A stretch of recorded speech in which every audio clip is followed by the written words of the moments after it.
Maths में अगर पूरे नंबर लेना चाहते हो 9th क्लास तो ये वीडियो लाजमी देखेगा। अच्छा चलो जी, अपनी बुक्स अपने हाथ में पकड़ लो। मैं अब आपको उर्दू में बताने लगी हूँ केमिस्ट्री का। तो जी पहले चैप्टर में से जो मैंने आपको लॉन्ग के लिए बताया था वो था कंपाउंड और मिक्सचर के दरमियान फर्क। उसके बाद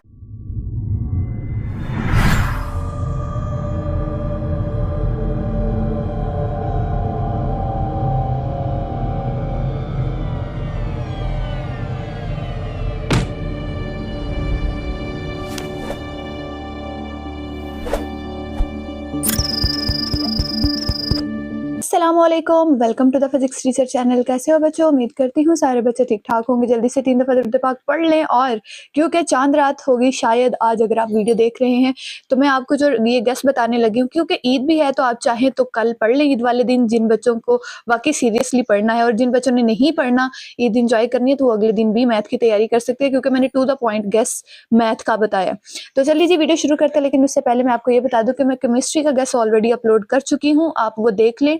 और उर्दू में केमिस्ट्री का गेस भी मैं इसी वीडियो में आपको बता दूंगी, जो उर्दू वाले बच्चे हैं, क्योंकि उन्होंने खुद तो देखना नहीं भाई। अगर उर्दू में लिखा हुआ है आपकी बुक पे तो नीचे इंग्लिश में भी लिखा होता है, तो थोड़ी सी मेहनत की जरूरत है। तो आप जो इंग्लिश में लिखा हुआ है उसको सिर्फ उर्दू में कन्वर्ट करना है। तो यहाँ पर मेरे पास केमिस्ट्री का गेस है, ये आप देख सकते हैं। इसको मैं आपको बुक से बता दूंगी कि कौन कौन से लॉन्ग क्वेश्चन है और कैसे आपने ईद से पहले तैयारी करनी है, या ईद से पहले कह ले, बाद में कह ले, पेपर से पहले कर लेते हैं। तो यहाँ पर हमारे पास मैथ का गैस है। तो बच्चों सबसे पहले मैं आपको बता दूं थ्योरम के, तो आपके सारे स्कूल्स में बताती हैं कि इन दोनों जो चैप्टर्स हैं 9 और 12, इसमें से तो लाजमी पक्का जीरो क्या कहते हैं कि 1 करोड़ 1000 करोड़ % मतलब अनकाउंटेबल टाइम्स ये श्योर हूं मैं कि इन दोनों चैप्टर्स में से तो लाजमी एक ना एक थ्योरम आना ही आना है। तो 3 से 4 आई थिंक एक चैप्टर में थ्योरम होता है, चाहे आप 9th वाला प्रिपेयर कर लें, चाहे आप 12 चैप्टर प्रिपेयर कर लें थ्योरम्स का, इनमें से ही आपको इंशाल्लाह ताला थ्योरम आएंगे। ठीक है, तो थ्योरम्स हो गए आपके 8 नंबर हो गए पक्के। लास्ट पे होता है ये लॉन्ग क्वेश्चंस का। आज मैं आपको गेस बताऊंगी और मैक्सिमम ही आपको बताऊंगी कि कितना आपने करना है। चैप्टर नंबर 1 में से 1.6 आपने अच्छे तरीके से कर लेनी है। इसमें से भी मुझे उम्मीद है कि आपको आएगा ही आएगा। ग्रामर या इनवर्स रूल आई थिंक इसमें ये होता है चैप्टर नंबर 1 में। तो 1.6 आपने सारी की सारी अच्छे तरीके से कर लेनी है। ठीक है, एक दिन आपने मैथ को देना है।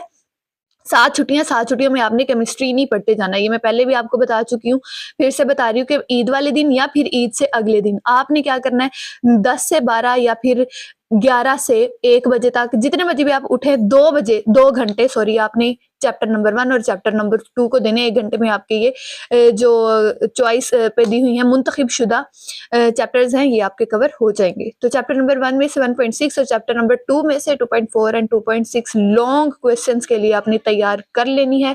2 घंटे आपने लगाने हैं सुबह को, उसके बाद आप रेस्ट करें, नमाज पढ़े जोहर की, और फिर दोबारा आप बैठे चैप्टर नंबर 3 और 4 की ये दी हुई एक्सरसाइजेज आपने कर लेनी है अच्छे तरीके से लॉन्ग के लिए। तो आपका दूसरा पोर्शन भी कवर हो जाएगा लॉन्ग क्वेश्चंस का। उसके बाद अगर हम शॉर्ट क्वेश्चंस की बात करते हैं, 3.4 है। कुछ बच्चों को नजर नहीं आ रहा होता, आई डोंट नो, मुझे तो बिल्कुल क्लियर नजर आ रहा है। 3.4 करनी है चैप्टर नंबर 3 में से। चैप्टर नंबर 4 में से आपने 4.1, 4.2 और 4.4 अच्छे तरीके से कर लेनी है। ठीक है, लॉन्ग क्वेश्चंस के लिए ये मैंने बताया। अब हम शॉर्ट क्वेश्चंस की बात करें तो अगर आपका दिल किया तो 7 से 12 तक जितने चैप्टर्स हैं वो शॉर्ट क्वेश्चन के लिए आपने प्रिपेयर करने। इसके अलावा 5, 6, 7, 8, 9, 10, 11 जो है ये भी शॉर्ट क्वेश्चंस के लिए ही प्रिपेयर करने हैं। 13, 14 जो है उनकी डेफिनेशंस बहुत ज्यादा इंपॉर्टेंट है इन चैप्टर्स की। उसके बाद 15, 16, 17 की review exercises is very very important. तो ये आपको छोटा सा गैस है जो आपका एक दिन में कवर हो जाएगा। बाकी भी मैं आपको गैस बताऊंगी, लेकिन इस गैस से आपका ऑलमोस्ट 50 to 70% तैयारी हो जाएगी पेपर से पहले। वैसे भी मैथ में छुट्टी है तो आपके पास एक और दिन होगा, तब भी मैं आपको बता दूंगी, परेशान नहीं होना। जितना मैंने बताया वो आपने ईद वाले दिन या ईद से अगले दिन आपने इस गैस को अच्छे तरीके से कर लेना है। अब आते हैं हम अपने केमिस्ट्री के पेपर की तरफ, जो कि आपको उर्दू मीडियम में चाहिए था। चलो जी, अपनी बुक्स अपने हाथ में पकड़ लो। मैं अब आपको उर्दू में बताने लगी हूँ केमिस्ट्री का। तो जी पहले चैप्टर में से जो मैंने आपको लॉन्ग के लिए बताया था वो था कंपाउंड और मिक्सचर के दरमियान फर्क। उसके बाद हम अगर इसमें से दूसरे लॉन्ग क्वेश्चन की बात करें तो वो आता है ये वाला 2.4 आर्टिकल 1.2। ठीक है, ये वाला how to write a chemical formula. उसके बाद आपने करना है इसमें से जो लॉन्ग है वो है मॉलिक्यूलर फार्मूला, एम्पिरिकल फार्मूला। इसके बाद ये जो है ना, आपको मैंने बताया था कि फ़र्क जो है वो आपने अच्छे तरीके से कर लेने हैं, ये आपको शॉर्ट में भी पूछे जा सकते हैं। और उसके बाद अगर हम बात करें मॉलिक्यूल्स की इकसाम, टाइप्स ऑफ मॉलिक्यूल्स, ये लॉन्ग के लिए इंपॉर्टेंट है। Avogadro's number is very very important, ये चैप्टर 1 में से मैंने आपको बताया था। उसके बाद अगर हम चैप्टर 2 की बात करें तो इसमें आप देख सकते, चैप्टर नंबर 2 में है कैथोड रेज़, और इसकी डायग्राम भी बहुत ज़्यादा इंपॉर्टेंट है ये वाली, और इसके ये जो खसूसियात हैं ये आपने इसी तरीके से कर लेनी है। उसके बाद ये है कैनाल रेज़, यहाँ पे आप देख सकते हैं, इसकी डायग्राम भी और इसकी खसूसियात भी बहुत इंपॉर्टेंट हैं। उसके बाद रदरफोर्ड की बात करें तो ये भी इंपॉर्टेंट है लॉन्ग क्वेश्चन के लिए, रदरफोर्ड एटॉमिक मॉडल, ठीक है, ये आप यहाँ पे देख सकते हैं लिखा हुआ। उसके बाद इसमें इंपॉर्टेंट है आइसोटॉप्स एंड इट्स डायग्राम, तो आइसोटॉप्स वाला है यहाँ पर। नेक्स्ट आइसोटॉप्स और इसकी डायग्राम, ठीक है, आइसोटॉप्स ये वाली जो है डायग्राम, इसकी आपने क्या करना है कि डेफिनेशन बतानी है, एक दो इसके एग्जांपल्स देनी है और साथ ही डायग्राम्स बनानी है।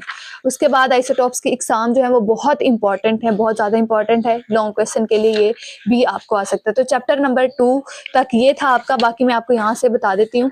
आयनिक बॉन्ड भी आपकी बुक पे लिखा हुआ है, अगर मैं ऐसे बताने लगूंगी ना बुक खोल के तो काफ़ी लंबी हो जाएगी वीडियो, इसलिए मैं यहीं पे बता देती हूँ कि कोवलेंट बॉन्ड की एग्जाम आपने करनी है।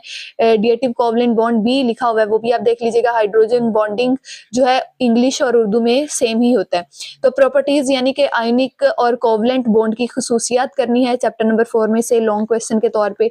और चैप्टर नंबर 5 की बात करें तो एक्सपेरिमेंट ऑफ बॉयल्स लॉ का तजुर्बा और उसकी डायग्राम इंपॉर्टेंट है। उसके बाद चार्ल्स लॉ की डायग्राम और इसका जो डिटेल है वो इम्पॉर्टेंट है। और वेपर प्रेशर के असरात है बहुत ज़्यादा इंपॉर्टेंट है। और एलोट्रॉपी जो है ये इंग्लिश और उर्दू में सेम ही है लिखा होता, और पढ़ने में भी सेम है, तो ये आपने कर लेना है। उसके बाद चैप्टर नंबर 6 की बात करें हम तो इसमें सॉल्युबिलिटी एंड इंट्रैक्शन उर्दू और इंग्लिश में सेम ही है। अफेक्ट टेम्परेचर के असरात बहुत इंपॉर्टेंट है। कोलाइड और सस्पेंशन में फ़र्क कंपैरिजन बहुत ज़्यादा इंपॉर्टेंट है लॉन्ग क्वेश्चन के लिए। उसके बाद रूल्स ऑफ असाइनिंग ON, ये भी रूल्स मतलब के रूल्स जो असूल वगैरह होते हैं। तो working of an electrolytic cell की काम करने का तरीका, वर्किंग जो है इंग्लिश और उर्दू में लिखा होगा आपके चैप्टर नंबर 7 में, खोल के देखें तो आपको दिख जाएगा। उसके बाद water and electrolysis of water, इसकी डायग्राम भी इंपॉर्टेंट है। और पानी के इलेक्ट्रोलाइसिस ये इंग्लिश और उर्दू में सेम ही है, तो आप चैप्टर नंबर 7 में देख सकते हैं। उसके बाद रिफाइनिंग ऑफ कॉपर को कैसे रिफाइन करते हैं, ये वाला चैप्टर नंबर 7 से इंपॉर्टेंट है। तो ये था आपका 9th के केमिस्ट्री के लॉन्ग क्वेश्चंस का गेस्ट, जो आपने प्रिपेयर कर लेना है अपने पेपर से पहले। और बाकी मैथ का मैंने आपको बता दिया। मजीद कोई क्वेश्चन हुआ तो आप मुझसे पूछ लीजिएगा। कल मिलेंगे हम एक नई वीडियो के साथ। अस्सलाम वालेकुम व रहमतुल्लाह।